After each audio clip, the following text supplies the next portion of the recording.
maganda gumawa ng mga pelikula na yung talagang medyo relatable, lalo na paggawa ng characters, para makilala mo yung mga characters. Napaka-importante na gumawa ng isang kwento na universal para makarelate yung mga nakakanood nito. And yes, mas madali syempre para sa artista na katulad kami, mag-asawa kami, and yung role namin dun sa pelikula, mag-asawa din. So kahit pa paano, alam na namin yung mga nangyayari talaga, yung beats ng mag-asawa, kung paano sila magtalo, paano sila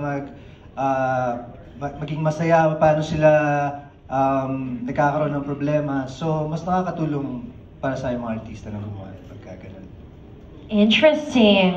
How about you, Miss Jeneline? Katulad ng sabi ni Dennis, familiar na sa amin yung mga iba't ibang mga eksena doon sa pelikula dahil nga mag-asawa rin naman kami sa totoong buhay.